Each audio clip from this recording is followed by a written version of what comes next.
আসসালামু আলাইকুম রহমতুল্লাহ। আজকের ভিডিওতে আমরা হুদাইবিয়ার সন্ধি সম্বন্ধে জানব। ষষ্ঠ হিজরির জিলকদে রাসূলুল্লাহ সাল্লাল্লাহু আলাইহি ওয়াসাল্লাম উমরা করার নিয়তে ইরহাম বাঁধেন। তার সঙ্গে 1400 সাহাবীর বিরাট জামাত মক্কা অভিমুখে রওনা হয়। হুদাইবিয়া মক্কা থেকে 1 মঞ্জিল দূরে একটি কূপের নাম। এর নাম অনুসারেই এলাকার নাম হুদাইবিয়া। রাসূলুল্লাহ সাল্লাল্লাহু আলাইহি ওয়াসাল্লাম এখানে যাত্রা বিরতি করেন। এখানে একটি কূপ একেবারে শুকনো ছিল। নবীজির মুজিজায় সেটি পানিতে ভরে ওঠে। হুদাইবিয়ার পৌঁছার পর তিনি ওসমান রাদিয়াল্লাহু তাআলা আনহুকে কুরাইশদের এ মর্মে অবহিত করতে মক্কা পাঠান যে তিনি শুধু এবার বাইতুল্লাহ জিয়ারত ও উমরা পালনের জন্যই এসেছে, এছাড়া অন্য কোনো রাজনৈতিক উদ্দেশ্য নেই। ওসমান রাদিয়াল্লাহু তাআলা আনহু মক্কায় পৌঁছতেই কুরাইশরা কাফিররা তাকে আটক করে ফেলে। এদিকে মুসলিমদের মধ্যে এই গুজব ছড়িয়ে পড়ে যে কাফিররা তাকে হত্যা করেছে।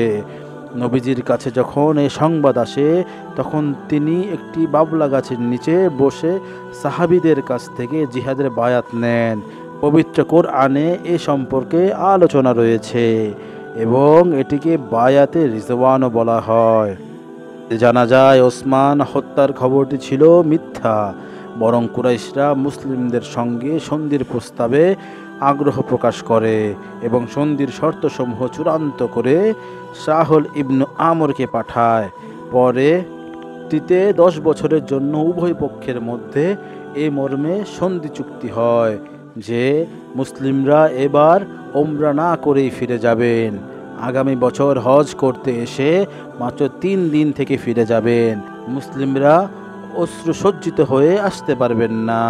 তরবারি সঙ্গে রাখা যাবে, তবে তা কোষবদ্ধ থাকবে। মক্কা থেকে কোনো মুসলমানকে সঙ্গে নিয়ে যেতে পারবেন না।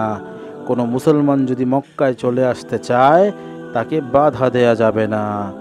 যদি কেউ মদিনায় চলে যায় তাহলে নবীজি তাকে ফেরত পাঠাবেন।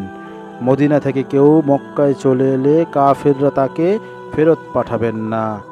সব শর্ত যদিও বাহ্যিক কারণে মুসলিমদের বিরুদ্ধে এবং প্রকাশ্যভাবে পরাজয় এবং বৈষম্যমূলক ছিল, কিন্তু মহান আল্লাহ কুরআন এই মর্মে মহাবিজয় বলে অভিহিত করেছেন। সাহাবীগণ এভাবে নতজানু হয়ে সন্ধি করাকে কোনোভাবেই মেনে নিতে পারছিলেন না।